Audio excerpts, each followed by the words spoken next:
Hi guys, mga ma'am and sir, Arctic at your service again. Pag-usapan naman po natin ngayon ang tungkol sa mga ilaw. Yung warm white, cool white at daylight. At saan po mas ideal na lugar o espasyo po ito dapat na ilagay.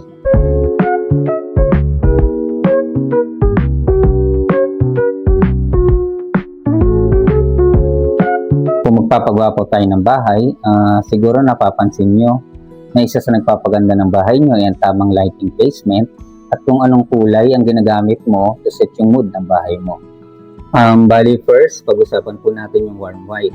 According po sa ating research, warm white has a color temperature of 2,700 to 3,000 Kelvin na meron pong yellowish cozy, relaxing and inviting effect at mas ideal daw pong gamitin sa living rooms, bedrooms, dining areas and other areas where a relaxing atmosphere is desired. Personally, ito po yung paborito kong gamitin sa mga naging projects ko. Ginagamit ko po siya for accent lightings, especially sa exterior o labas ng bahay, na para po sa akin nagpapa-elegante ng structure at kahit po sa mga CR, ito din po ang paborito kong gamitin kasi para siyang may effect na pagtingin niyo po sa salamin sa CR, yung tipong parang mas guwapo at mas maganda kayo dahil natatago nito yung imperfection. Second, yung cool white naman po. According again sa research natin, cool white has a color temperature of 3,000 to 4,500 Kelvin and with an appearance of bright, clean, and more neutral white. At mas ideal daw po siyang gamitin sa kitchens, bathrooms, and home offices where more vibrant alert lights is needed daw po. Itong klaseng ilaw naman po, bali yung cool white nga po, ang madalas na ginagamit ko naman po para sa mga center light. And lastly, yung binanggit ko kanina na daylight.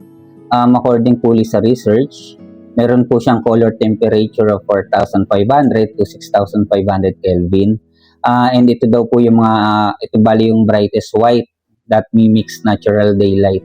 And often used sa garage, workshops, and areas that require high visibility. Itong ganitong klaseng ilaw po talaga yung ginagamit para sa mataong lugar na madaming activities dahil ito nga po yung pinakamaliwanag sa lahat. Kaya po ito ang mga nakikita sa mga malls, supermarkets, groceries, at sa ibang lugar na may mga high traffic na area. At may effect din po kasi ito na parang mas magiging alerto tayo. Unlike sa warm white na medyo nakakaantok sa pakiramdam kasi di ba po ginagamit ang warm white for relaxation. Kaya pansinin niyo po kadalasan sa ilaw ng mga hotels warm white for the effect na madali po tayong makatulog at makapagpahinga. Pero architect, hindi po ako makapag-decide kung anong klaseng ilaw ang ilalagay ko sa bahay ko. Ano po bang pwedeng gawin? Bale guys, ma'am and sir, ang solusyon po dyan, syempre, i-hire niyo ako. Kung hindi po ako makapag-decide, meron naman po tayong tinatawag na tricolor na mga ilaw.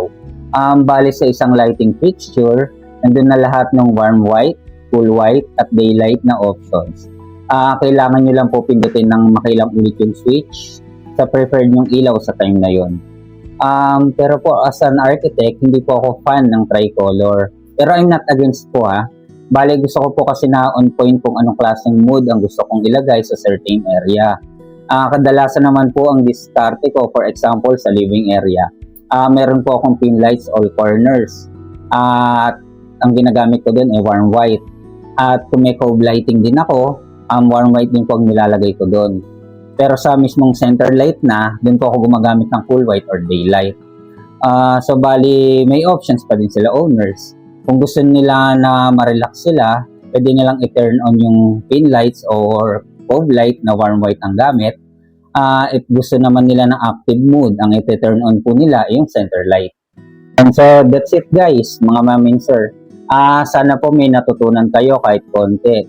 And again, guide lang din po ito kasi kung sa certain area sinasabi ng guide na dapat po cool white ang gamitin, pero ang gusto niyo namang gamitin warm white, go ahead lang po, no? Kasi again, guide lang po ito ulit kung anong best lighting sa certain area. Sundin nyo man po o hindi, wala naman pong kaso. Lalo na kung yun po talaga nasa sa puso nyo. Muli po, kung nagustuhan nyo ang video at may natutunan po kayo kahit konti, mag-request lang po ako na pag-subscribe ng channel at pa-like ng video At pwede din po kayong mag-comment for questions and request topics sa susunod pong mga vlog. So again po, ay marketing at your service. Kita-kits po ulit sa susunod na video. Paalam!